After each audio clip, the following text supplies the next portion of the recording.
Assalamu alaikum. Hello, the students of English for Beginners. Hopefully, you are fine, and I am going to talk about an important grammatical item that is clause. যেখান থেকে প্রতিযোগিতামূলক পরীক্ষায় অনেক বেশি question হয়ে থাকে, বিশেষ করে কোশ্চেনগুলো নরমালি এমন হয়ে থাকে যে একটা ক্লোজের নিচে দাগ দিয়ে দেওয়া হলো অথবা বোল্ড করে দেওয়া হলো, বলা হলো যে এটা কি প্রিন্সিপাল ক্লোজ নাকি সাবঅর্ডিনেট নাকি কোঅর্ডিনেট ক্লোজ। আর যদি সেটা সাবঅর্ডিনেট ক্লোজ হয় তাহলে সাবঅর্ডিনেট ক্লোজের যে টাইপস আছে সেই টাইপসের সেটা কি নাউন ক্লোজ নাকি অ্যাডজেক্টিভ ক্লোজ নাকি অ্যাডভার্বিয়াল ক্লোজ। যদি সেটা অ্যাডভার্বিয়াল ক্লোজ হয় তাহলে সেটা কি অ্যাডভার্বিয়াল ক্লোজ অফ টাইম নাকি ম্যানার নাকি প্লেস নাকি কন্ডিশন, সে সকল প্রশ্নের উত্তর মিলবে আজকের এই ক্লাসে ইনশাল্লাহ। তো ক্লোজ নিয়ে ডিসকাশন করার সময়, আলোচনা করার সময় গ্রামাটিক্যাল আর একটা আইটেমের নাম চলে আসে, সেটা হচ্ছে প্রেজ। আজকে এই ক্লোজের মধ্যে প্রেজ নিয়ে যতটুকু আলোচনা করার দরকার, আমরা বেসিক যতটুকু জানা দরকার সেটুকু ইনশাল্লাহ বলে দিব। তো ততক্ষণ পর্যন্ত আপনারা আমার সাথে থাকেন। আমি এখানে লিখে রাখছি ক্লোজ। ক্লোজ অর্থ কি? ক্লোজ অর্থ হচ্ছে খণ্ড বাক্যাংশ। এখানে আমি লিখে রাখলাম যে আমরা আজকের কয়েকটা প্রশ্নের উত্তরের মাধ্যমে, অ্যান্সারের মাধ্যমে আমরা বলে দিব যে ক্লোজ কি এবং হচ্ছে ক্লোজ এবং প্রেজের মধ্যে পার্থক্য কি। সর্বপ্রথম আমি এখানে লিখলাম হচ্ছে হোয়াট ইজ ক্লোজ। ক্লোজ কি? ক্লোজ হচ্ছে close is the collection of some words. Clause হচ্ছে কতগুলো শব্দের সমষ্টি, কতগুলো শব্দের সংগ্রহ। একটা ক্লোজ চিনতে হলে, একটা ক্লোজ যদি হতে হয় তাহলে সেই একটা ক্লোজের মধ্যে তিনটা শর্ত থাকতে হবে, তাহলেই সেটা ক্লোজ হবে, অন্যথায় সেটা ক্লোজ হবে না। যেমন ক্লোজ হচ্ছে a clause is a collection of some words. Clause হচ্ছে কতগুলো শব্দের সমষ্টি। Which has subject and finite verb, যেটার মধ্যে একটা সাবজেক্ট এবং ফাইনাইট ভার্ব থাকবে। 3 নম্বরে হচ্ছে which is the form of the in part of the sentence, যেটা হচ্ছে একটা বাক্যের অংশ হবে, তাহলে সেটাই হচ্ছে ক্লোজ হবে। আমি আবার বলছি, একটা ক্লোজ চেনার জন্য 3টা শর্ত থাকবে। একটা হচ্ছে অনেকগুলো শব্দ থাকবে। 2 নম্বরে হচ্ছে সেই ক্লোজের মধ্যে, সেই বাক্যের মধ্যে একটা সাবজেক্ট এবং একটা ফাইনাইট ভার্ব থাকতে হবে। তৃতীয়ত হচ্ছে এই যে ক্লোজটা সেটা অন্য আরেকটা বাক্যের অংশ হবে, তাহলেই সেটা ক্লোজ হবে। এখানে তারপর আবার বলে দিচ্ছি যে what is the difference between clause and phrase. Clause এবং প্রেজের মধ্যে পার্থক্য কি? ক্লোজ হচ্ছে, আমরা বলছি ক্লোজ হচ্ছে অনেকগুলো শব্দ থাকবে, আর প্রেজ হচ্ছে প্রেজের মধ্যে অনেকগুলো শব্দ থাকবে। ক্লোজের মধ্যে 2য় নাম্বার যে শর্তটা, সেটার মধ্যে হচ্ছে একটা সাবজেক্ট এবং একটা ফাইনাইট ভার্ব থাকবে। আর প্রেজের মধ্যে সাবজেক্ট এবং ফাইনাইট ভার্ব কোনোটাই থাকবে না। আর ক্লোজ হচ্ছে অবভিয়াসলি অন্য একটা বাক্যের অংশ হবে, আর প্রেজ অবভিয়াসলি বাক্যের অংশ।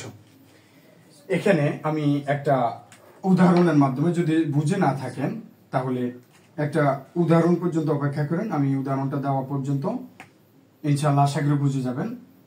আমি এখানে একটা উদাহরণ লিখতেছি যে if he went there,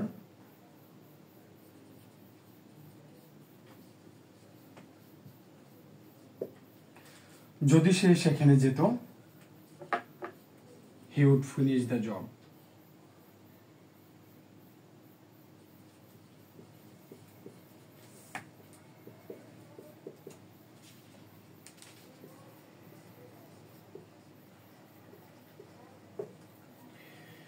He would finish the job. আমরা প্রথমত কি বলছি, একটা ক্লোজ হতে হলে 3টা শর্ত। আমি আবার বলছি কতগুলো শব্দ থাকতে হবে। দ্বিতীয় নাম্বার শর্তটা হচ্ছে একটা সাবজেক্ট এবং একটা ফাইনাইট ভার্ব থাকতে হবে। তৃতীয় নাম্বার যেটা বলছি, সেই বাক্যটা অন্য আরেকটা বাক্যের অংশ হতে হবে।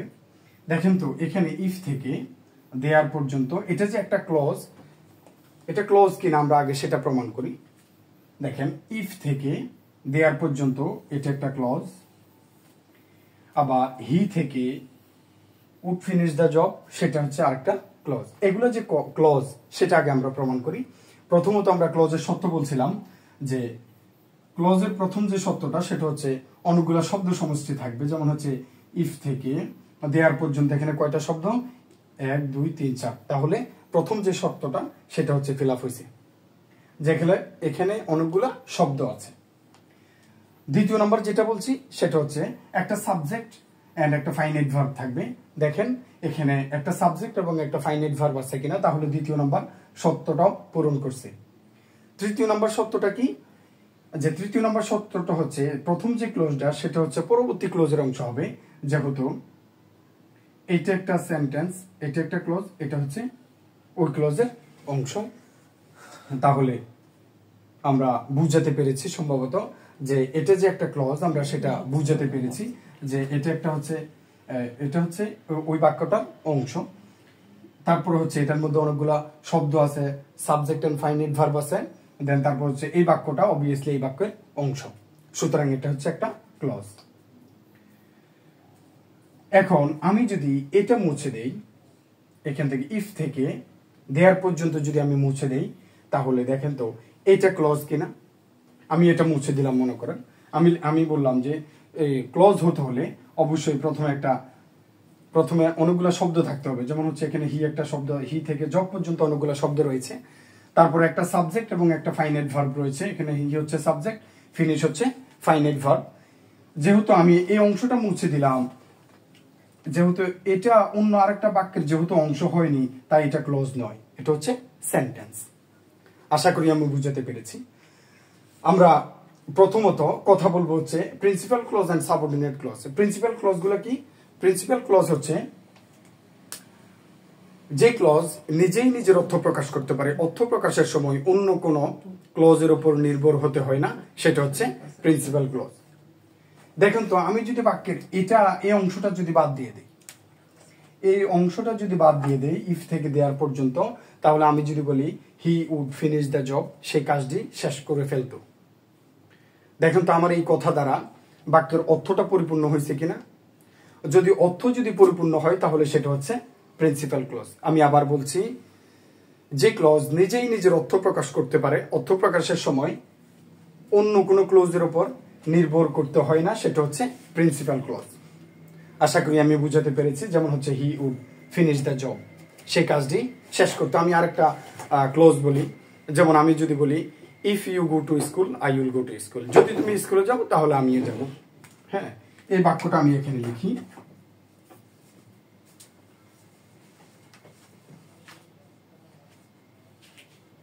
if he goes to school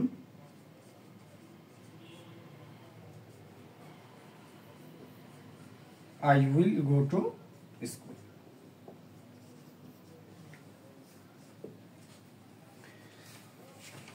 দেখেন এই যে দুইটা ক্লজ, আমরা এটা প্রমাণ করছি যে কিভাবে ক্লজ হলো। অনেকগুলা শব্দের সমষ্টি রয়েছে এবং হচ্ছে সাবজেক্ট এবং ফাইনাইট ভার্ব রয়েছে। এই বাক্যটা অবভিয়াসলি এই বাক্যের অংশ, সুতরাং এটা হচ্ছে ক্লজ। এখন এই যে এটা বাদ দিয়ে দিলাম, আমি ইফ থেকে স্কুল পর্যন্ত বাদ দিয়ে দিলাম। পরবর্তী যে অংশটা আছে আমি এটা আগে মুছে ফেললাম যে I will go to school, আমি স্কুল যাব। দেখেন তো আমার এই বাক্যের অর্থ দ্বারা বাক্যটা পরিপূর্ণ হয়েছে কিনা। যদি হয় তাহলে সেটা হচ্ছে প্রিন্সিপাল ক্লজ। এটা হচ্ছে একটা প্রিন্সিপাল, এটা একটা সেন্টেন্স, কিন্তু এটা ক্লজ নয়। কেন নয়? যেহেতু এখানে ক্লজ হওয়ার জন্য তিনটা যে শর্ত আছে, প্রথম হচ্ছে অনেকগুলো শব্দ সমষ্টি থাকতে হবে, শব্দ আছে, তারপর হচ্ছে সাবজেক্ট এবং ফাইনাইট ভার্ব আছে, দুইটা শর্ত হয়েছে। কিন্তু দেখেন এইটার মধ্যে আমি বলছি যে 3 নম্বরে যেই শর্তটা, সেটা হচ্ছে অন্য আরেকটা বাক্যের অংশ হতে হবে। যেহেতু এখানে আরেকটা বাক্য নেই, তাই সেটা কি হতে পারেনি, ক্লজ হতে পারেনি, এই জন্য এটা হচ্ছে সেন্টেন্স। হ্যাঁ, এখানে আমি আবার লিখলাম if he goes to school. এখন এটা হচ্ছে একটা ক্লোজ আছে, এখানে দুইটা ক্লোজ রয়েছে, একটা হচ্ছে প্রিন্সিপাল ক্লোজ আর একটা হচ্ছে সাবঅর্ডিনেট ক্লোজ। আমি আশা করি বুঝাতে পেরেছি। সাবঅর্ডিনেট ক্লোজটা কি? সাবঅর্ডিনেট ক্লোজটা হচ্ছে, আমরা প্রিন্সিপাল ক্লোজের হচ্ছে বিপরীত। সাবঅর্ডিনেট ক্লোজটা হচ্ছে যে বাক্যটা নিজেই নিজের অর্থ প্রকাশ করতে পারে না, অর্থ প্রকাশের সময় অন্য আরেকটা ক্লজের উপরে অথবা প্রিন্সিপাল ক্লজের উপরে নির্ভর করতে হয়, সেটা হচ্ছে সাবঅর্ডিনেট ক্লজ। দেখেন তো আমি যদি এটা বলি, আমি এই বাক্যটা যদি বাদ দিয়ে দেই I will go to school, এখান থেকে ওই বাকি অংশটা যদি আমি বাদ দিয়ে দেই, আমি যদি বলি if he goes to school, যদি সে স্কুল যেত, এই বাক্যটা কি অর্থ পরিপূর্ণ করতে পেরেছে? না। যেমন আমি কোনো অডিয়েন্সের সামনে যদি বলি যদি সে স্কুল যেত, অডিয়েন্স আমার দিকে হা করে তাকিয়ে থাকবে যে শোনার জন্য বা আরেকটা কথা শোনার জন্য আকাঙ্ক্ষা থেকে যাবে। যদি এমন হয় তাহলে সেটা হচ্ছে সাবঅর্ডিনেট ক্লজ। আমি সম্পূর্ণ যদি একসাথ করি, সম্পূর্ণ বাক্যটা যদি একসাথ করি তাহলে বোঝা যাবে এটা হচ্ছে সাবঅর্ডিনেট ক্লজ। যেমন হচ্ছে if he goes to school, যদি সে স্কুলে যায় তাহলে I will go to school, আমি স্কুলে যাব। তাহলে এটার অর্থটা এটার মাধ্যমে পরিপূর্ণ হয়েছে, তাহলে এটা বোঝা গেছে যে এটা সাবঅর্ডিনেট ক্লজ আর এটা হচ্ছে প্রিন্সিপাল ক্লজ, যেহেতু এটা নিজেই নিজের অর্থ প্রকাশ করতে পেরেছে। আমি সম্ভবত বুঝাতে পেরেছি। তারপর এখানে আরেকটা, এই যে প্রিন্সিপাল ক্লজ এন্ড হচ্ছে সাবঅর্ডিনেট ক্লজ, এখানে প্রিন্সিপাল ক্লজ যেহেতু নিজেই নিজের অর্থ প্রকাশ করতে পারে এই জন্য এটার আরেকটা নাম রয়েছে, সেটা হচ্ছে ইন্ডিপেন্ডেন্ট ক্লজ, অর্থ হচ্ছে স্বাধীন ক্লজ।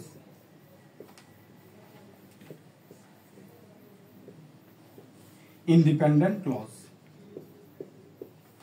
আর সাবঅর্ডিনেট ক্লজ হচ্ছে যেহেতু এটা নিজেই নিজের অর্থ প্রকাশ করতে পারে না, অর্থ প্রকাশের সময় অন্যের উপরে নির্ভর হতে হয়, এই জন্য এটাকে বলা হচ্ছে ডিপেন্ডেন্ট ক্লজ। ডিপেন্ডেন্ট ক্লজ মানে হচ্ছে নির্ভরশীল ক্লজ, এটার আরেকটা নাম ডিপেন্ডেন্ট ক্লজ। আশা করি আমি বুঝাতে পেরেছি কোনটা সাবঅর্ডিনেট আর কোনটা প্রিন্সিপাল ক্লজ।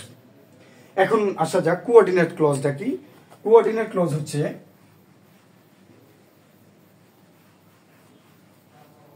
দুটি প্রিন্সিপাল ক্লজ যখন কোঅর্ডিনেট কনজাংশন দ্বারা যখন জোড়া দেওয়া হবে তখন সেটা হচ্ছে কোঅর্ডিনেট ক্লজ।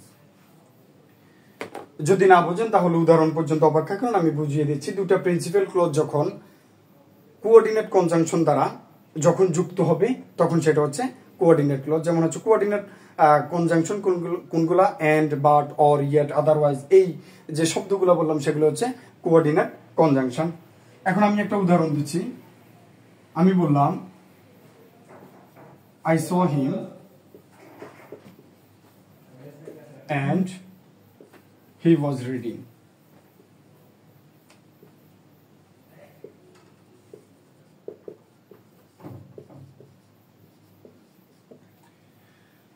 আমি তাকে দেখলাম এবং সে কি করছিল, একটা নোভেল পড়ছিল। নোভেল মানে হচ্ছে উপন্যাস, সে উপন্যাস পড়ছিল। দেখুন তো আগে আমরা এটা প্রমাণ করি যে এটা প্রিন্সিপাল ক্লজ কিনা আর এটা প্রিন্সিপাল ক্লজ কিনা।